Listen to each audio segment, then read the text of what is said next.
Hi there and welcome to the Explaining History YouTube channel, and in this quick video I'm going to talk you through the reasons why the United States of America joined the First World War. Now if you're tuning into this, it's probably because you're writing an essay on the subject and you need a little bit more information, so I'm going to whiz you through that right now. Okay, so the United States of America joins the First World War in April 1917, about 2.5 years after the French and the British.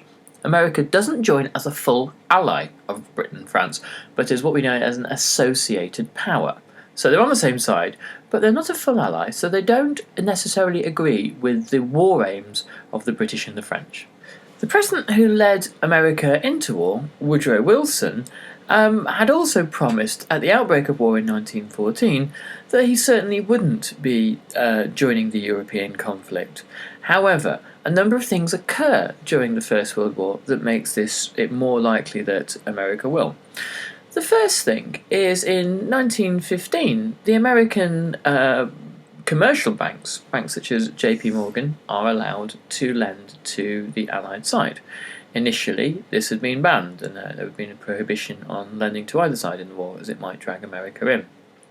By 1916, the British are so indebted to these banks, having exhausted their own financial supplies.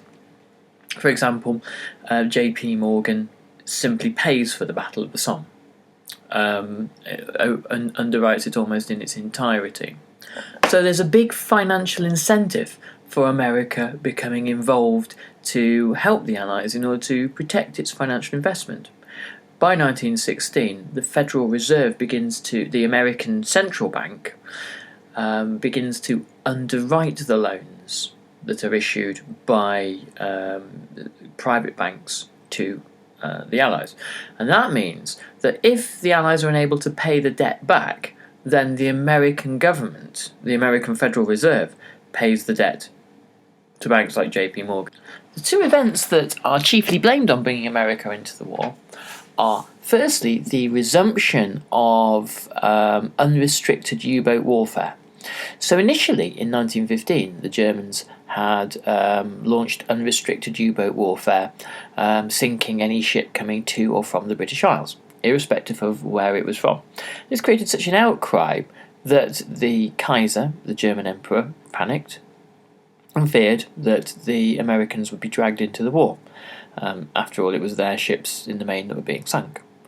In 1917, this strategy renews itself. It is seen by many in the German government as suicidal, and it brings the American government very close to the brink of war, particularly because if the idea that America does not have the right to sail the seas of the world without threat, then America's trade is threatened, and America is a country built on trade.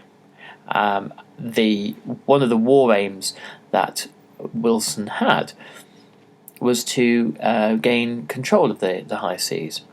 He had very little time for the German Empire, but he also had very little time for the British or the French empires. He saw empires as an unfair way of cutting off markets to American businesses, and he saw the British Royal Navy as being an unfair way of controlling the seas and the sea lanes, and he said that he was determined to build a navy bigger than the British Royal Navy.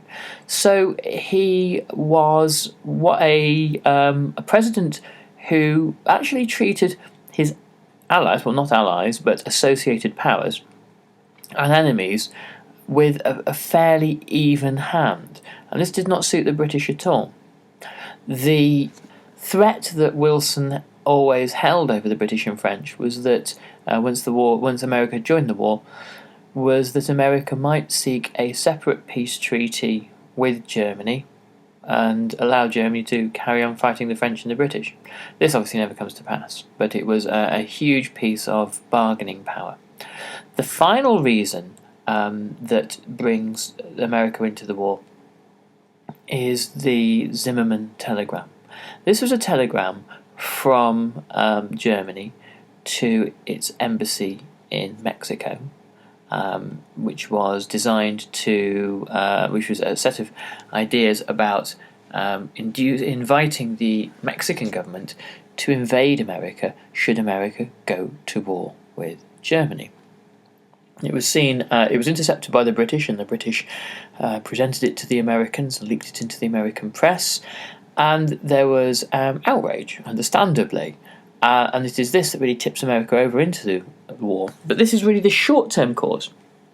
It's the two major causes: finance, protecting the finance, and protecting America's trade interests, that really are the key triggers. Now, if you found this useful, subscribe to this channel. I'm putting out a new video for everyone studying history every single day, and also follow the link in the comments below, and that'll take you through to the Explaining History website, where there's lots of useful stuff.